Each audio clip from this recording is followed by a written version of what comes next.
Al-Quran bukan kitab sains, namun banyak ayatnya berbicara tentang alam semesta, manusia, dan kehidupan. QS Fusilat 41:53 akan kami perlihatkan kepada mereka tanda-tanda kami di segenap penjuru dan pada diri mereka sendiri. Menurut tafsir Ibnu Katsir, ayat ini menunjukkan bahwa bukti kebenaran wahyu akan tampak seiring berkembangnya ilmu. Ilmu pengetahuan modern berkembang melalui observasi, eksperimen, dan verifikasi. Banyak ilmuwan dan pencari kebenaran menemukan bahwa ayat-ayat Al-Quran tidak bertentangan dengan sains modern. Dokumenter ini mengajak kita menelusuri keselarasan wahyu dan ilmu pengetahuan. Setiap helai daun hijau adalah sebuah keajaiban, sebuah pabrik mikroskopis yang menopang hampir seluruh kehidupan di bumi. Bagaimana sebuah pohon bisa tumbuh dari benih kecil menjadi raksasa yang menjulang? Dari mana energinya? Al-Quran dalam surat Yasin ayat 80 memberikan sebuah petunjuk yang sangat mendalam dan puitis. Dia yang menjadikan untukmu api dari pohon yang hijau. Api dari pohon hijau. Ini terdengar seperti sebuah paradoks. Bagaimana bisa sesuatu yang basah dan hidup menghasilkan api? Selama berabad-abad, ini mungkin hanya dipahami secara harfiah, bahwa kita mendapatkan kayu bakar dari pohon. Namun, dengan ilmu pengetahuan modern, kita memahami kebenaran yang jauh lebih dalam. Proses fotosintesis yang terjadi di dalam bagian hijau tumbuhan adalah proses menangkap energi api dari matahari dan menyimpannya sebagai energi kimia. Tumbuhan mengambil karbon dioksida dan air, lalu dengan kekuatan energi matahari, mengubahnya menjadi gula energinya dan oksigen. Energi matahari itu, api kosmik, secara efektif diperangkap di dalam struktur pohon. Ketika kita membakar kayu, kita tidak menciptakan api baru. Kita hanya melepaskan kembali energi matahari yang telah tersimpan selama bertahun-tahun di dalam pohon hijau itu. Al-Quran tidak hanya menyatakan fakta, tapi menjelaskan siklus energi fundamental di planet kita. Api dari matahari diubah menjadi kehidupan oleh pohon hijau, yang kemudian bisa kita gunakan kembali sebagai api. Sebuah deskripsi sempurna dari fotosintesis, 1400 tahun sebelum ditemukan. Prinsip dasar kehidupan adalah keberlanjutan. Tapi bagaimana alam memastikan kelangsungannya? Dari singa di sabana hingga bunga terkecil di taman, ada satu hukum universal. Al-Quran menyatakannya lebih dari 14 abad yang lalu dalam surat Az-Zariyat ayat 49, dan segala sesuatu kami ciptakan berpasang-pasangan. Pernyataan ini mencakup seluruh kerajaan biologi. Selama berabad-abad, manusia memahami hal ini pada hewan. Tetapi pada tumbuhan, ini adalah misteri. Para ahli botani kuno tidak menyadari bahwa tumbuhan juga memiliki jenis kelamin jantan dan betina. Baru pada era modern sains menemukan bahwa agar tanaman dapat berbuah, penyerbukan pertemuan antara elemen jantan dan betina harus terjadi. Lebih jauh lagi, Al-Quran dalam surat Al-An'am ayat 38 menggambarkan hewan dan burung sebagai umat-umat seperti kamu, menunjukkan bahwa mereka hidup dalam masyarakat yang terorganisir, bukan sekadar individu acak. Ilmu etologi modern telah mengkonfirmasi hal ini, mengungkap struktur sosial yang kompleks pada semut, lebah, dan banyak spesies lainnya. Prinsip universal penciptaan berpasangan dan keberadaan komunitas di antara makhluk hidup, dua pilar ekologi dan biologi, telah dijelaskan dengan sempurna di dalam Al-Quran, jauh sebelum sains modern mampu mengamatinya. Bagi manusia purba, lautan dalam adalah sebuah misteri yang tak terbayangkan. Namun, Al-Quran memberikan deskripsi yang sangat rinci dalam QS. An-Nur ayat 40, melukiskan kondisi kegelapan berlapis-lapis di lautan dalam, di bawah ombak, yang di atasnya ada ombak lagi, dan awan. Bagaimana mungkin deskripsi seakurat ini ada? Oseanografi modern menjelaskan bahwa matahari hanya dapat menerangi lautan hingga kedalaman sekitar 200 meter. Di bawah zona ini, yang dikenal sebagai zona afotik, terdapat kegelapan abadi. Lebih menakjubkan lagi adalah penemuan gelombang internal. Ini adalah gelombang raksasa yang terjadi di dalam lautan, di perbatasan antara lapisan air dengan kepadatan berbeda. Fenomena ombak di atas ombak ini tidak dapat dilihat dari permukaan dan hanya dapat dideteksi dengan peralatan modern. Ketika seorang penyelam berada di kedalaman, ia tidak dapat melihat apapun, seolah-olah kegelapan awan, gelombang permukaan, dan gelombang internal berada di atasnya. Sebuah kebenaran ilmiah yang baru terungkap di abad ke-20, namun telah terpatri dalam wahyu ilahi selama 1400 tahun. Gunung-gunung yang menjulang gagah bukan sekadar hiasan di permukaan bumi. Mereka adalah pilar-pilar agung yang menyimpan rahasia stabilitas planet kita. Al-Quran dalam QS An-Naba ayat 7 menyebut gunung sebagai autat atau pasak dan gunung-gunung sebagai pasak. Tafsir Jalalain menafsirkan ini sebagai pengokoh bumi agar tidak berguncang. Selama berabad-abad, ini dipahami secara puitis. Namun, ilmu geologi modern mengungkap makna harfiah yang menakjubkan. Teori lempeng tektonik dan prinsip isostasi menunjukkan bahwa gunung memiliki akar yang dalam, menancap hingga ke lapisan mantel bumi, persis seperti pasak yang menahan sebuah tenda. Akar ini memberikan kestabilan pada kerak bumi, mengurangi potensi guncangan liar. Fakta bahwa gunung menstabilkan daratan adalah penemuan geologis abad ke-20. Publikasi dalam jurnal seperti Nature Geoscience memvalidasi peran fundamental ini. Sekali lagi, sebuah deskripsi akurat dalam kitab suci yang mendahului penemuan ilmiah modern selama ribuan tahun, mengajak kita untuk merenungkan kebesaran Sang Pencipta. Pergerakan benda langit menjadi dasar perhitungan waktu sejak peradaban kuno. QS Yunus 10:5 Dialah yang menjadikan matahari bersinar dan bulan bercahaya, dan ditetapkannya manzilah-manzilah. Tafsir At-Tabari menjelaskan keteraturan fase bulan sebagai ketentuan ilahi. Astronomi modern menjelaskan orbit bulan dan matahari melalui hukum gravitasi Newton. Penelitian Observatorium Internasional dipublikasikan dalam jurnal Astronomi dan Astrofisik. Keteraturan kosmik ini menjadi dasar penanggalan Hijriah. Penciptaan manusia merupakan salah satu tema utama Al-Quran. QS Al-Mu'minun 23:12-14 Kemudian, kami jadikan air mani itu segumpal darah, lalu segumpal daging. Tafsir Al-Qurtubi menjelaskan tahapan penciptaan manusia secara berurutan. Embriologi modern membuktikan tahapan zigot, embrio, dan fetus. Penelitian dipublikasikan dalam Journal of Embryology dan The Lancet. Keselarasan ini menjadi bahan refleksi bagi banyak pencari kebenaran. Perkembangan manusia di dalam rahim adalah salah satu proses biologis paling kompleks dan menakjubkan. Selama berabad-abad, pemahaman kita tentang proses ini sangat terbatas. Namun, Al-Quran dalam surat Al-Mu'minun ayat 14 memberikan deskripsi bertahap yang luar biasa akurat. Kemudian air mani itu kami jadikan alakah segumpal darah. Lalu alakah itu kami jadikan mudghah segumpal daging, dan mudghah itu kami jadikan idgham tulang belulang. Lalu idgham itu kami bungkus dengan lahm daging. Istilah alakah memiliki 3 makna: lintah, sesuatu yang melekat, dan segumpal darah.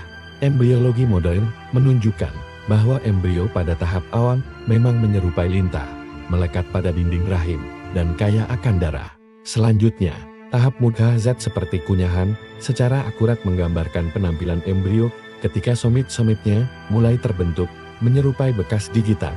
Dan yang paling menakjubkan, Al-Quran menyebutkan pembentukan tulang idgham. Bintang sebelum bintang dibungkus dengan daging lahm. Embriologi modern mengkonfirmasi urutan ini. Profesor Keith Al-Murray, seorang ahli anatomi dan embriologi terkemuka, menyatakan bahwa deskripsi ini sangat sesuai dengan penemuan ilmiah modern. Bagaimana mungkin sebuah kitab dari 14 abad yang lalu memuat pengetahuan embriologi yang baru dapat kita verifikasi di era mikroskop ini? Lautan menutupi lebih dari 70% permukaan bumi, menyimpan misteri yang tak terhitung jumlahnya. Salah satunya adalah fenomena di mana 2 lautan bertemu, namun tidak saling bercampur. Al-Quran menggambarkannya dalam QS Ar-Rahman 55:19-20. Dia membiarkan 2 lautan mengalir, yang keduanya kemudian bertemu. Di antara keduanya ada batas yang tidak dilampaui oleh masing-masing. Tafsir Ibnu Katsir menafsirkan ini sebagai bukti kekuasaan Allah dalam menciptakan penghalang tak kasat mata. Ilmu oceanografi modern menjelaskan ini sebagai fenomena halotlen, di mana perbedaan massa jenis, suhu, dan kadar garam mencegah air dari 2 laut untuk bercampur seketika. Fenomena ini telah diverifikasi melalui citra satelit dan penelitian di selat-selat seperti Gibraltar. Temuan yang dipublikasikan dalam jurnal-jurnal oceanografi menegaskan adanya batas-batas fisik di dalam lautan, sebuah keajaiban yang telah tertulis ribuan tahun lalu. Apakah alam semesta ini statis atau dinamis? Pertanyaan ini telah memikat para pemikir selama berabad-abad. Al-Quran dalam QS Ats-Dzariyat 51:47 menyatakan, "Dan langit itu kami bangun dengan kekuasaan kami, dan sesungguhnya kami benar-benar meluaskannya." Tafsir klasik menafsirkan ini dalam konteks kekuasaan Tuhan. Namun, sains modern memberikan perspektif yang luar biasa. Pada tahun 1929, astronom Edwin Hubble menemukan bahwa galaksi-galaksi jauh bergerak menjauh dari kita, sebuah bukti bahwa alam semesta sedang mengembang. Penemuan yang didasarkan pada efek redshift ini merevolusi pemahaman kita tentang kosmos. Hari ini, pengamatan dari teleskop luar angkasa Hubble dan satelit Planck tidak hanya mengkonfirmasi ekspansi ini, tetapi juga menunjukkan bahwa lajunya semakin cepat. Keselarasan antara wahyu berusia 14 abad dengan salah satu pilar kosmologi modern ini adalah sebuah tanda kebesaran yang patut direnungkan. Dari mana datangnya air? Selama berabad-abad, para pemikir terhebat di dunia memiliki teori yang salah. Hingga abad ke-17, banyak yang mengikuti pandangan filsuf Yunani yang percaya bahwa mata air di pegunungan berasal dari lautan bawah tanah, bukan dari hujan. Mereka tidak memahami peran penguapan dan awan. Namun, Al-Quran yang diturunkan 1400 tahun yang lalu memberikan deskripsi yang sangat detail dan akurat tentang siklus air. Surat Ar-Rum ayat 48 menjelaskan, angin dikirim untuk menggerakkan awan. Awan-awan itu kemudian digabungkan hingga menjadi bergumpal-gumpal, dan dari celah-celah awan padat itulah hujan turun. Ini adalah deskripsi yang sempurna dari proses pembentukan hujan yang baru kita pahami dengan ilmu meteorologi modern. Lebih lanjut, surat Az-Zumar ayat 21 menjelaskan apa yang terjadi setelah hujan turun. Dia menurunkan air dari langit, lalu diaturnya menjadi sumber-sumber air di bumi. Ini secara akurat menggambarkan proses infiltrasi, di mana air hujan meresap ke dalam tanah untuk membentuk cadangan air tanah, yang kemudian memberi makan mata air dan sungai. Seluruh siklus penguapan, pembentukan awan oleh angin, presipitasi, dan pembentukan air tanah dijelaskan dengan urutan yang benar. Sebuah pengetahuan lengkap yang mendahului penemuan manusia selama lebih dari 1000 tahun. Dunia hewan penuh dengan perilaku yang menakjubkan, tetapi apakah itu hanya naluri buta, atau ada sesuatu yang lebih? Al-Quran, lebih dari 1400 tahun yang lalu, mengisyaratkan adanya kecerdasan dan komunikasi yang canggih antara makhluk-makhluk ini. Dalam kisah Nabi Sulaiman di surat An-Naml, diceritakan seekor semut memperingatkan koloninya tentang pasukan yang mendekat. Selama berabad-abad, ini mungkin terdengar seperti dongeng. Namun, ilmu pengetahuan modern tentang semut, atau myrmekologi, telah menemukan bahwa semut berkomunikasi secara massal menggunakan sinyal kimia yang disebut feromon. Ketika ada bahaya, seekor semut dapat melepaskan feromon alarm, sebuah perkataan kimiawi yang menyebar dengan cepat dan menyuruh semut lain untuk segera kembali ke sarang mereka persis seperti yang digambarkan dalam ayat tersebut. Kemudian, mari kita lihat lebah. Surat An-Nahl menyatakan bahwa Tuhan mengilhamkan lebah untuk menempuh jalan yang telah dimudahkan. Apa artinya ini? Pada abad ke-20, Karl von Frisch memenangkan hadiah Nobel karena menguraikan tarian lebah atau waggle dance. Dengan tarian ini, seekor lebah dapat memberitahu lebah lain di dalam sarangnya arah dan jarak yang tepat ke sumber makanan, menggunakan matahari sebagai kompas. Ini adalah sistem navigasi dan komunikasi yang sangat canggih. Sebuah jalan yang dimudahkan, yang terprogram secara ilahi. Peringatan seekor semut dan tarian seekor lebah bukanlah perilaku acak. Itu adalah jendela menuju kompleksitas dan desain agung yang tertanam dalam ciptaan. Al-Quran menyebutkan berbagai jenis tumbuhan, dari kurma hingga anggur. Namun, beberapa disebutkan dalam konteks yang sangat spesifik dan langka, mengungkapkan pengetahuan ilmiah yang luar biasa. Mari kita lihat kisah Nabi Yunus. Setelah diselamatkan dari perut ikan, ia terdampar di pantai dalam keadaan sakit. Al-Quran menyatakan bahwa Allah menumbuhkan pohon yaktin atau sejenis labu untuknya. Mengapa pohon ini? Sains modern menunjukkan ini adalah pilihan yang sempurna. Tanaman labu tumbuh sangat cepat dengan daun yang lebar, memberikan naungan vital dari matahari.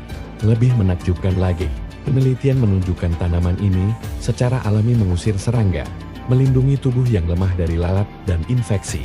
Buahnya pun kaya air dan nutrisi, ideal untuk pemulihan.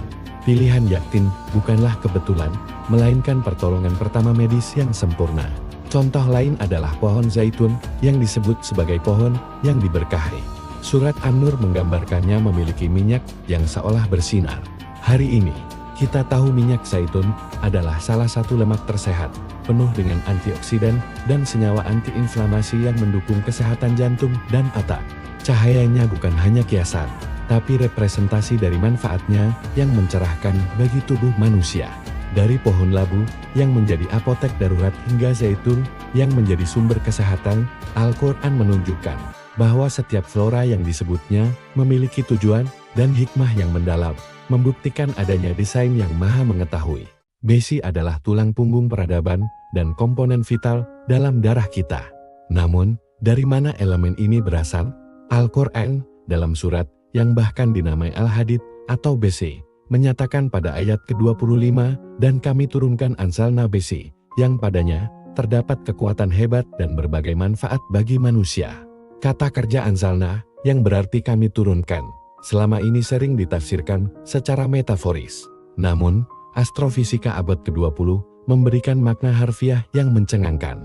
Ilmuwan menemukan bahwa kondisi di bumi tidak memungkinkan untuk pembentukan atom besi.